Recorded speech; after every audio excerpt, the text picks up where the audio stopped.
E aí, pessoal, bom dia! Tudo bem com vocês? Satisfação em ver a cara de vocês. Olha o Perícolo ali, acabou de acordar, está espreguiçando ali. Olha o Vinícius, rapaz, perdido no espaço ali. Bom dia, Ana Clara. É isso aí, galera. Satisfação em ver todos vocês. Vamos lá? Vamos retomar o nosso trabalho. Tranquilo? Então, vamos lá, crianças.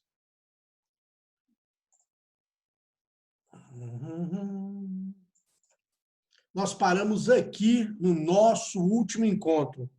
Sobrefusão ou superfusão. Lembra disso? Eu não comecei, pelo que eu me lembro. Vamos começar agora esse assunto interessante. Então, vamos lá. Bom dia, bom dia, bom dia para todos aí que me mandaram bom dia, tá certo? Vamos começar o nosso trabalho. Deixa eu ver aqui. Melhor assim ou assim? Com essa luz ou sem essa luz? O que vocês acham? Com? Sem. Vai sem. Qualquer coisa vocês me avisam aí. Então vamos lá, crianças. Nessa linda manhã ensolarada, vamos começar o nosso trabalhinho aqui.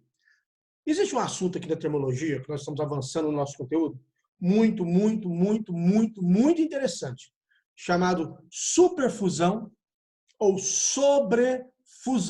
Superfusão ou sobrefusão. O que é isso?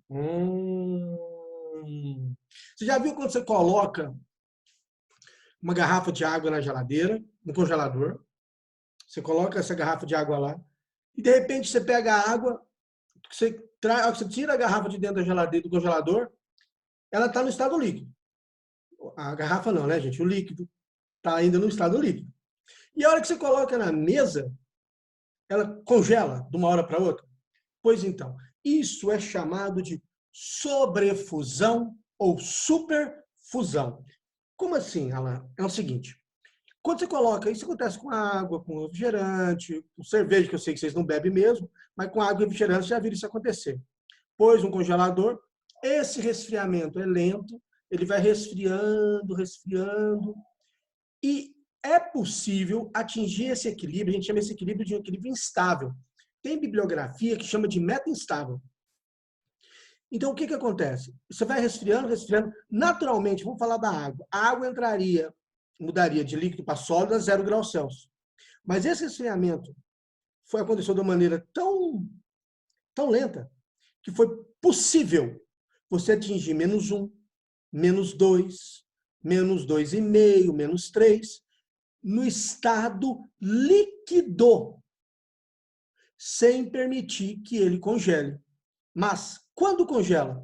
Quando esse líquido sofre uma perturbação. O que é uma perturbação? Muitas vezes, o chacoalhar da garrafa, o colocar a garrafa na mesa. Já viu que às vezes no bar o garçom fala assim, ele não pega no meio da garrafa? Ele pega em cima e pega embaixo?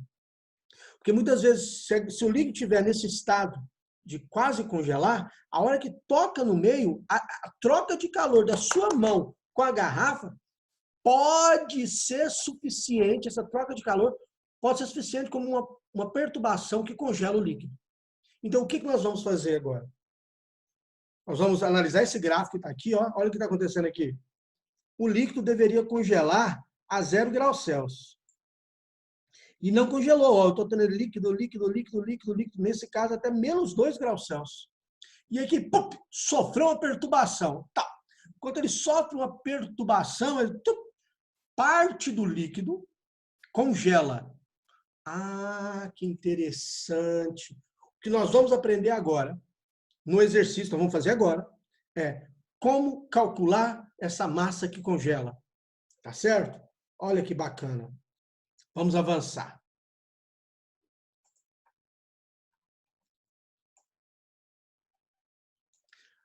A água de um recipiente sob pressão normal encontra-se em superfusão, a -4 graus Celsius. Se o sistema for agitado, parte dessa água congela bruscamente. sendo menos 80 cal por grama o calor latente de solidificação da água e 1 cal por grama grau Celsius, o calor específico, calcule qual a proporção de água que se congela. Eita, que coisa interessante. Primeiramente, vamos fazer uma legenda aqui. Vou chamar de EMão, massa total. Olha aí. EMão é a massa total da água. Eminho, massa da água que congela. Veja bem, ele quer saber qual a proporção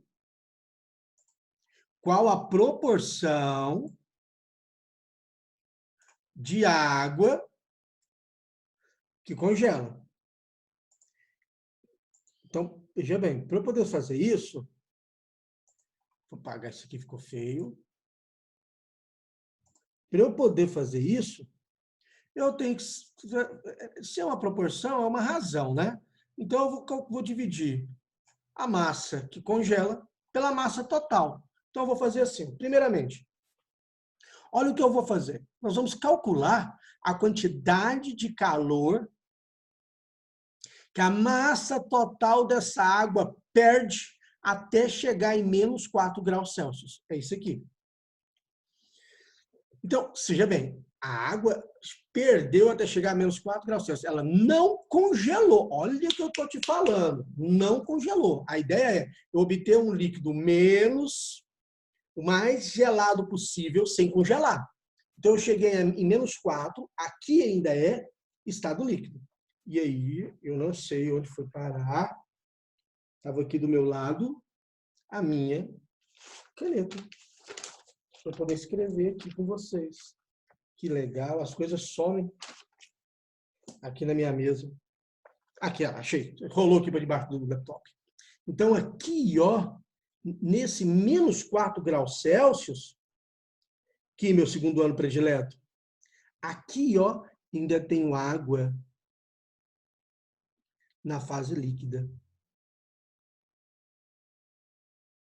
Aqui que vai sofrer a perturbação, entendeu? Aí que é o congelamento por agitação. Isso aqui é importantíssimo. Ó. Aqui que congela. Então, eu estou calculando a quantidade de calor que ele perdeu. Ué.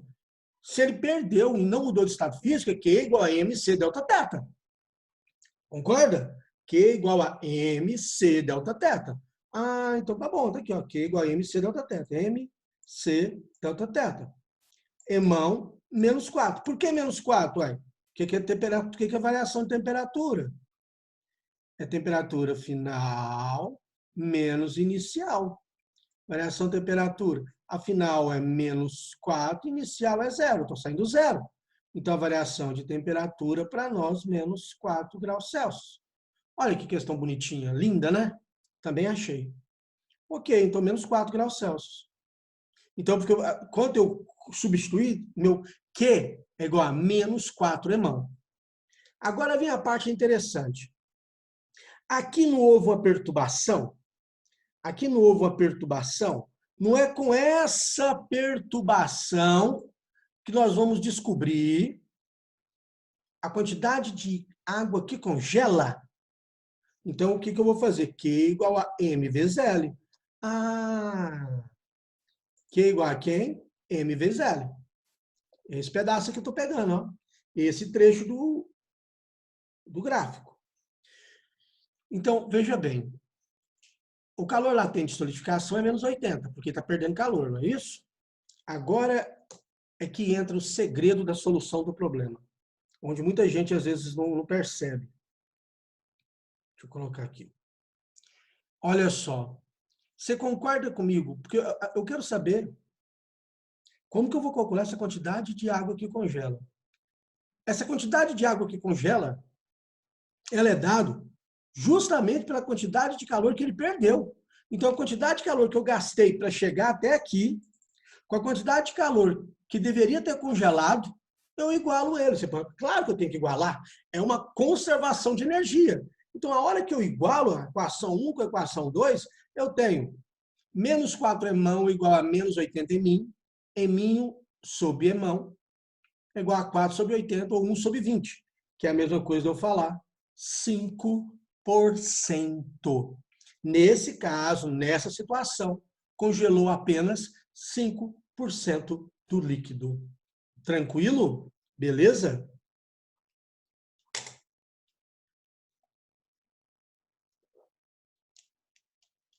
Dúvidas? Que o próximo vocês vão fazer sozinho. Tem um aqui muito, muito, muito bom para vocês se divertirem. Posso avançar então?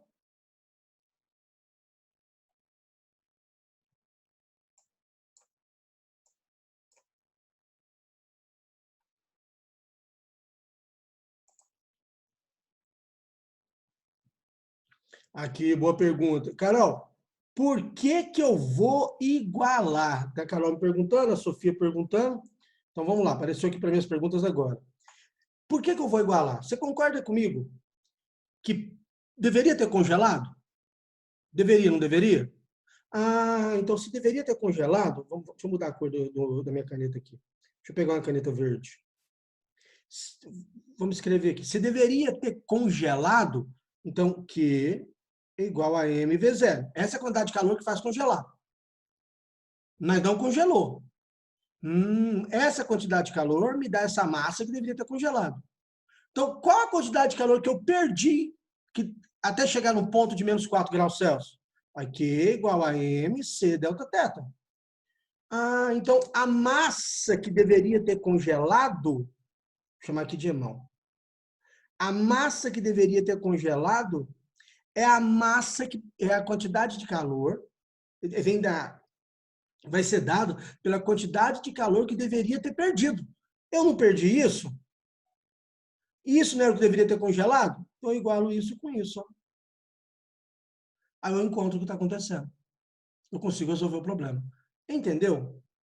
Conversem comigo.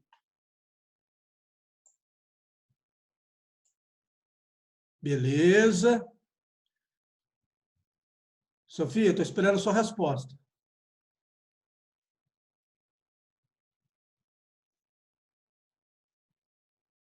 Ok, enquanto a Sofia me responde. Obrigado, Sofia. Obrigado, Carol.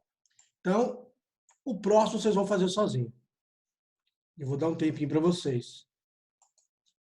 Olha só que coisa linda. 1 minuto para vocês.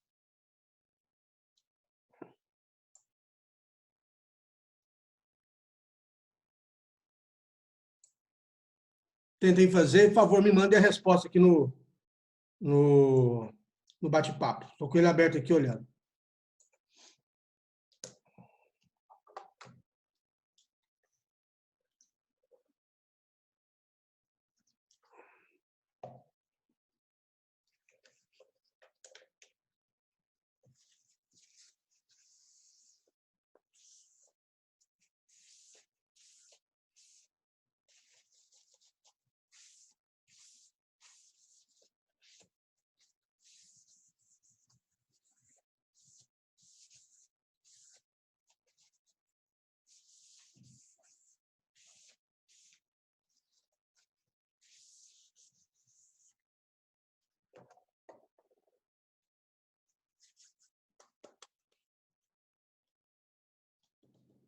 E aí, alguma resposta, mandem no reservado. Muito bem, Felipe. Muito bem, muito bem. Acertou. Muito bem, fico feliz. Está escrito Luiz Felipe Moura. É você mesmo, Luiz Felipe.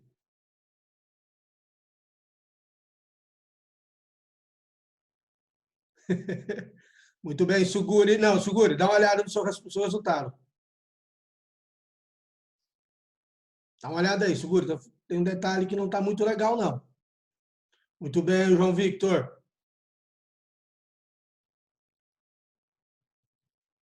Muito bem.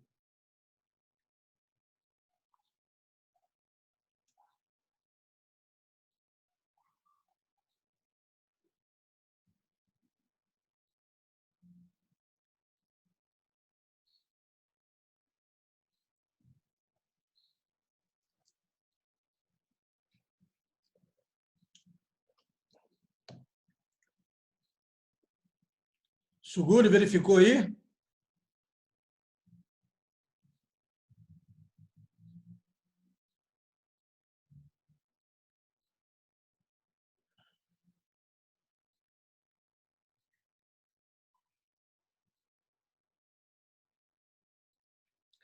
Olha só. A água congela a qual temperatura? Não era zero? Então, a temperatura inicial é zero. Deixa eu ver quem foi que me perguntou aqui.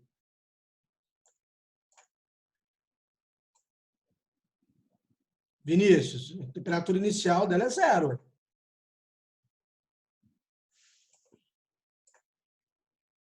Aí sim, Suguri. Larissa, dá uma olhada na sua resposta. Tem um negócio aí que tá faltando um negócio. Matheus, ok, faltou só unidade, viu, Matheus? Para unidade.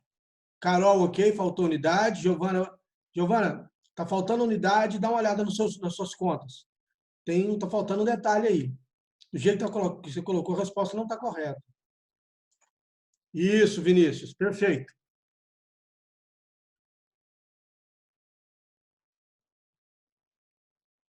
Isso, Giovana. Muito bem, Carol, Bruno, muito bem. Ok, posso fazer, né? Todo mundo aí já está se manifestando, estou gostando de ver. Aí, ó, 73 pessoas na minha aula, aumentou pra caramba. Estou gostando disso. Vamos lá, então. Olha só, turminha. Determine a temperatura de 100 gramas de água em superfusão. Uau! Sabendo que a interrupção do fenômeno por agitação produz um congelamento brusco de 2 gramas do líquido. O calor latente de solidificação da água é menos 80 cal por grama grau Celsius. Ok, então beleza, então vamos lá. Então, olha só. Eu sei que meu irmão, vamos pôr de azul. Meu irmão, 100 gramas, e a massa que congela, 2 gramas. Não é isso? Qual que é a quantidade de calor que vai chegar até aqui, ó? Qual que é essa quantidade de calor aqui?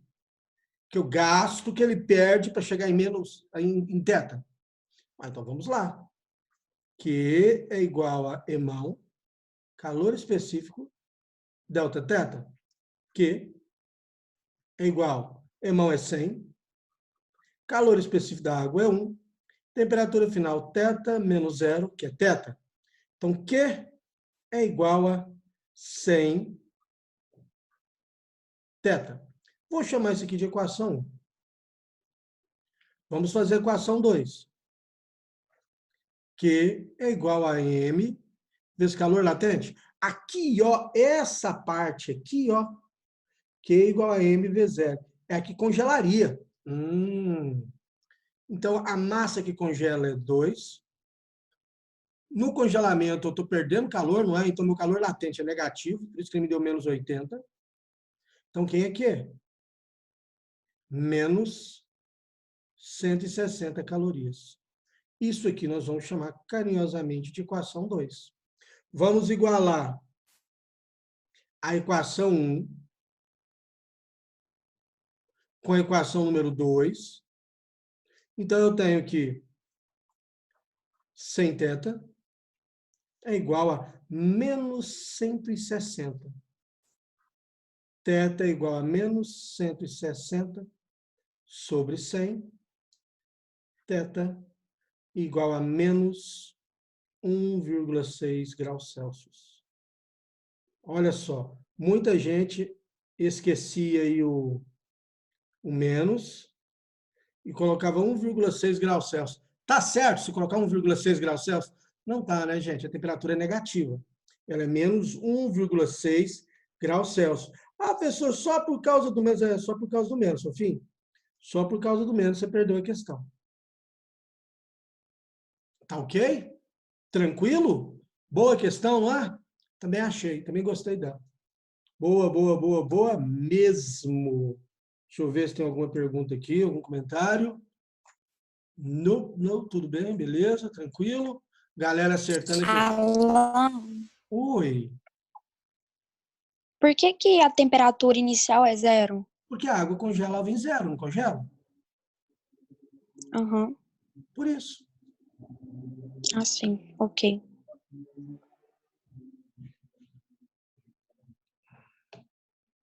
Tranquilo? Obrigado pela pergunta. Boa pergunta sua. Vamos lá então, crianças. Bacana, né? Vamos avançar então? Superamos isso? Vamos lá então. Olha que legal. Vamos entrar. Deixa eu ver aqui se eu coloquei. Isso, exatamente. Vamos começar uma nova situação. Deixa eu apagar isso aqui. Só um minutinho. Vou manter.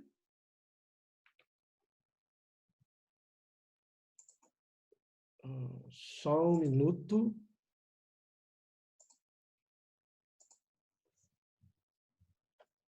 Pronto.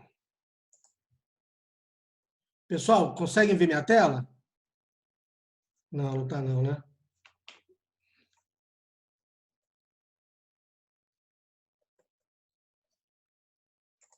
Espera aí.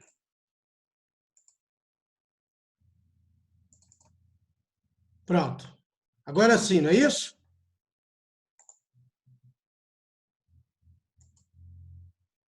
Agora ok? Isso, obrigado. Obrigado, Larissa. Muito obrigado. Então vamos lá então. Nós estamos começando um novo tópico aqui agora. Chama diagrama de fase. Eu vou colocar a câmera aqui em cima. Tá certo? Diagrama de fase. O que é isso? Que assunto é esse? Um assunto muito bacana, um assunto legal para a gente discutir. Tem muita coisa interessante, muito detalhe, muita coisa legal para poder falar para vocês. A fase de uma substância, ela é determinada por entre várias informações pela pressão e pela temperatura. Então, conforme for a pressão e a temperatura, uma substância pode estar na fase sólida, na líquida ou no de vapor. Entendeu? Então, o que eu estou apresentando para vocês são chamado diagrama de fase. Eu tenho aqui à esquerda da sua tela o diagrama de fase da maioria das substâncias, representado aqui pelo CO2, e no canto direito da sua tela, o diagrama de fase da água e de mais alguns elementos. A água é uma substância, né? Aqui eu vou analisar os dois diagramas separados daqui a pouco, tá certo? Quer dizer, as características que eu preciso que vocês entendam. Isso aqui é água, é do ferro, água, ferro, bismuto e antimônio. Certinho? Água, ferro, bismuto e antimônio. E aqui, maioria das substâncias. Então, vem comigo, crianças. Vamos dar uma olhada aqui para essa curva aqui. Eu vou até mudar a cor do lápis. A caneta, vou pôr verde. Essa curva número 1.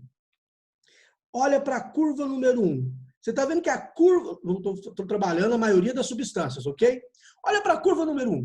Você está vendo que a curva número 1 está separando o estado sólido do líquido? Sólido do líquido? Tudo bem.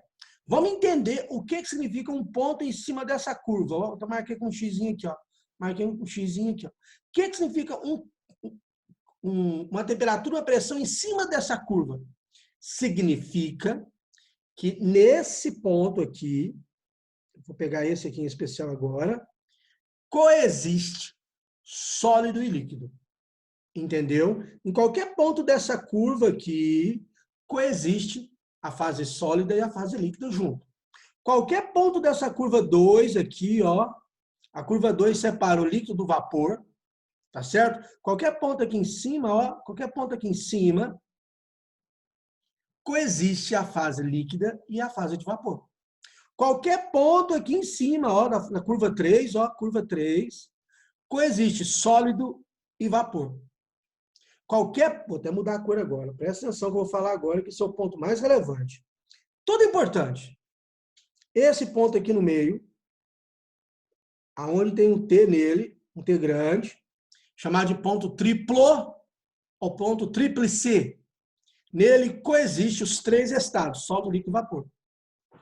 Ok? Então vamos lá. A curva número 1, que separa sólido e líquido, ela é chamada de curva de fusão.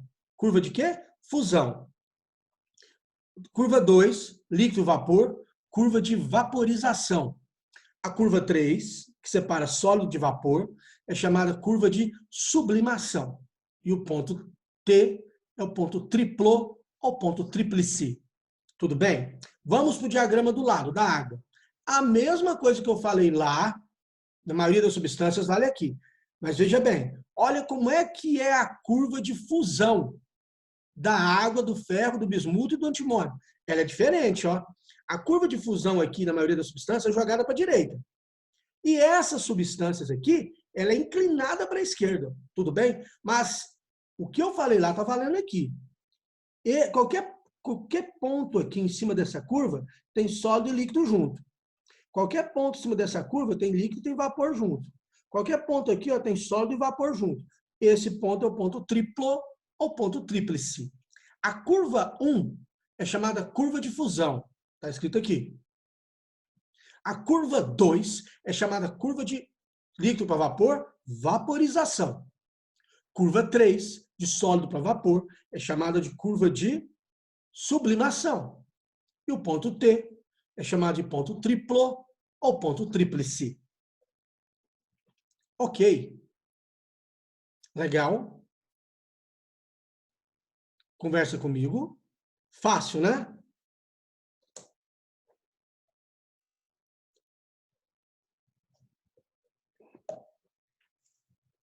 Só leitura do gráfico.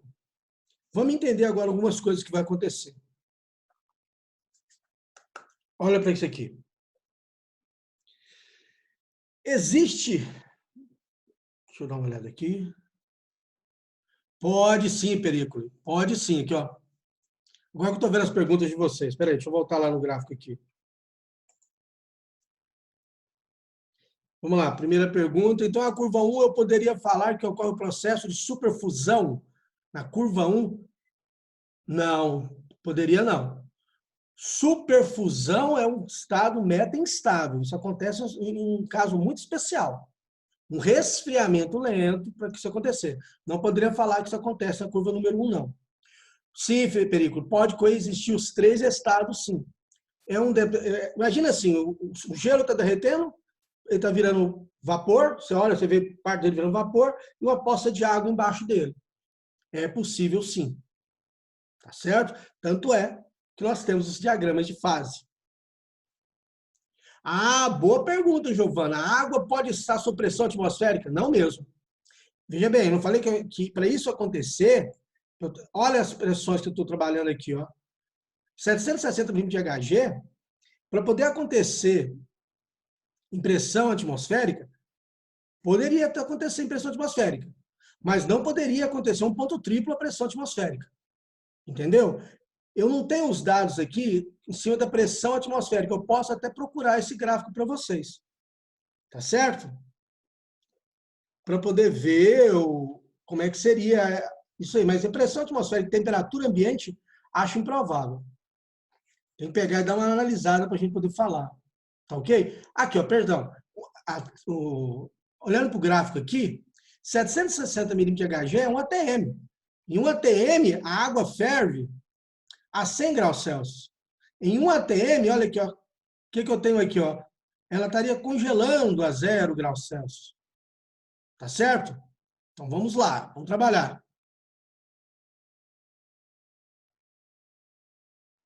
Olha só, boa pergunta essa sua. Em condições especiais. Em condições especiais. Tá certo? Não vou dizer que somente em laboratório, mas em condições especiais, em condições controladas. Esse estado, isso tudo é obtido, tudo é pesquisado, tudo claro dentro do laboratório. Tá certo? Então vamos lá, olha aqui o ponto triplo da água, aqui, do CO2. Dá uma olhada aqui no ponto triplo do CO2. Olha que pressão que é. 5 atm. Como é que eu vou conseguir isso aqui no ambiente? Não vou conseguir. Eu tenho que conseguir 5 atm em uma situação controlada, em uma situação de laboratório. Tá certo? Beleza. Então vamos lá, boa pergunta. Boas perguntas, gente. Vamos lá.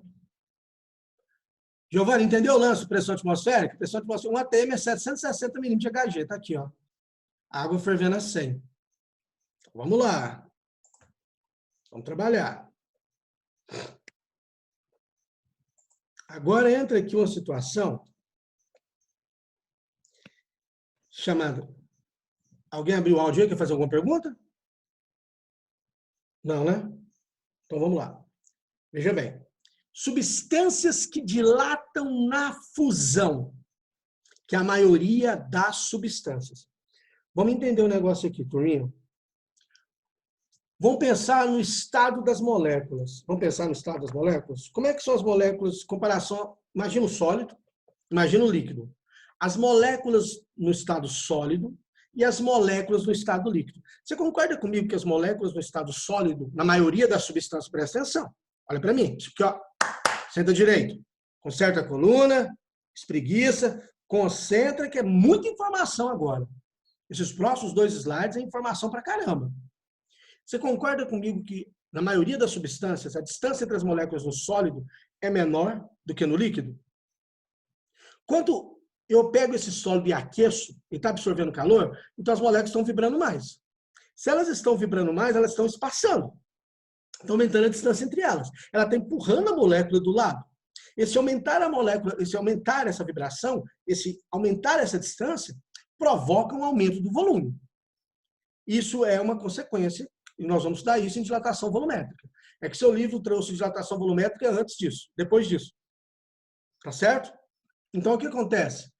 Vai aumentando a distância entre as moléculas. Então, o volume vai aumentando. Chega um momento que essa distância é tão grande, esse espaçamento é tão grande, que ele sai do estado sólido e muda para o estado líquido. Isso acontece na maioria das substâncias. Então, na maioria das substâncias, a distância das moléculas no sólido é menor que a distância das moléculas no líquido. Ok? Então, vamos lá. Tem uma pergunta aqui. Deixa eu ver aqui o que é.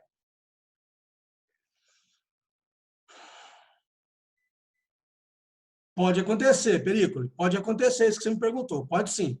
Vamos fazer exercício, você vai ver que isso acontece. Chama sublimação. Isso pode acontecer. É uma interpretação do gráfico. Pode acontecer sim. Eu posso ter... Vai ter exercício, Perícolo, que ele vai falar assim, ó. Imagine que ele sofreu uma diminuição da pressão à temperatura constante. Ele põe um ponto lá próximo dessa curva que você está me perguntando e ele sai de sólido para vapor. Sublima. Ok? Beleza. Vamos lá. Então, olha só, como eu estava falando, na maioria das substâncias, a distância das moléculas no sólido é menor do que a distância das moléculas no líquido. Maioria das substâncias, tá bom. Então, eu estou aumentando a pressão. Se eu estou aumentando a pressão, você concorda que eu estou diminuindo a distância entre as moléculas? Se eu estou aumentando a pressão, eu estou diminuindo a distância entre as moléculas? Então, para poder ir para o estado líquido, ou seja, aumentar isso aqui ao ponto de ir para o estado líquido, eu tenho que fazer vibrar mais, porque eu estou diminuindo a distância. Se eu tenho que fazer vibrar mais, eu tenho que chegar a mais temperatura. É por isso que está escrito aqui, ó. O aumento da pressão aumenta a temperatura de fusão. O aumento da pressão aumenta a temperatura de fusão. Percebe o raciocínio? Então, por quê? O aumento da pressão, de novo, vou explicando agora de novo, o aumento da pressão comprime as moléculas, dificultando a separação entre elas. Para poder romper essa dificuldade, eu forneço mais temperatura, eu forneço mais calor, ele aumenta a temperatura, vibra mais e ele consegue mudar de estado. Que só ocorre em temperaturas mais elevadas. Por isso que esse gráfico, na maioria das substâncias aqui do lado, ó.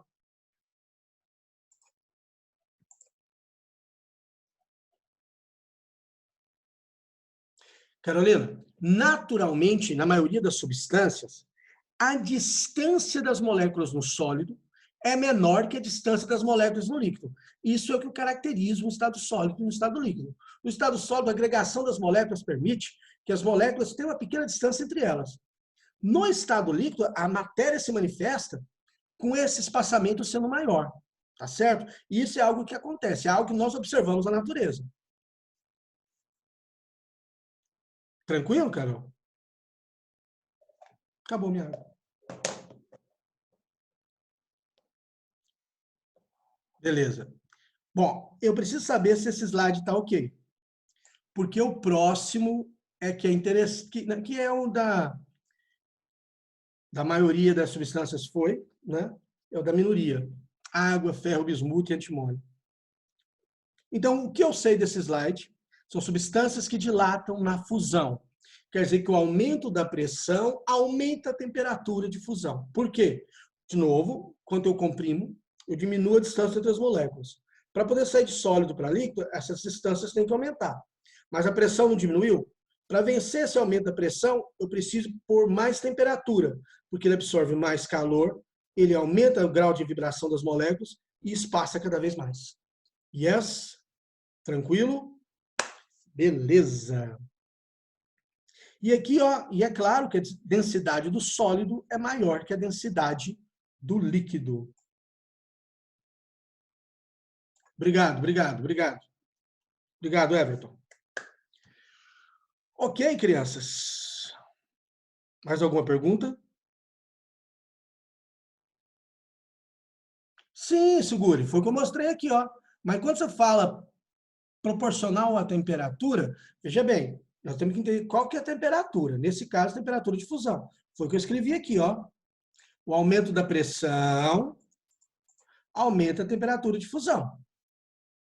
Aumento da pressão aumenta a temperatura de fusão. É o que está mostrando o gráfico aqui, ó. Mas isso, Suguri, vai acontecer na maioria das substâncias. Ok? Conversem comigo. Tranquilo.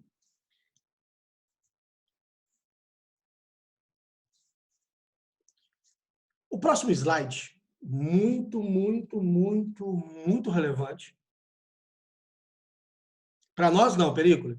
Pressão negativa tem um outro contexto em outra parte da física, de outra parte da ciência. Para nós não tem pressão negativa, para nós não. Tá certo? Olha só. Então, o que está acontecendo aqui, crianças? O próximo slide ele vai falar de substâncias que contraem na fusão. Sim, Dávila. Nesse que nós estamos falando, se diminuir a pressão, diminui a temperatura de fusão. Perfeito. Ao contrário, né? Se um aumenta, se eu estou diminuindo a pressão, se eu estou saindo daqui e vindo para cá, a minha temperatura está saindo daqui e vindo para cá. Perfeito? O próximo slide fala de substâncias que contraem na fusão. Da água, ferro, bismuto e antimônio. Tá certo? Só que nós vamos deixar para falar disso no nosso próximo encontro. Tá certo? Porque falta aí pouco mais de 1 minuto para o encerramento da nossa aula, né? Como o tempo passa rápido quando a gente se diverte, né, gente? Nem parece que foi 40 minutos. Deixa eu fazer uma pequena leitura aqui do nosso Minuto de Sabedoria, que está virando um clássico, né? O homem não pode viver isolado. Olha que interessante. Lembre-se de cada companheiro da jornada é um amigo que o ajuda e a quem você precisa também ajudar. A cooperação existe entre todas as coisas criadas. Procure você também cooperar com tudo e com todos em benefício da própria terra, que o acolhe bondosamente, permitindo a sua evolução. Ajude sempre e jamais desanime. Uma lição bacana falando da importância da cooperação. O viver isolado, no caso, nesse momento, é a opção do isolamento físico, mas não do isolamento da falta de comunicação, de um poder ajudar o outro, e é o que fala, da grande capacidade que nós temos de cooperar, de ajudar, de promover a melhora de tudo e de todos, tá certo? Crianças, valeu, muito obrigado pela atenção.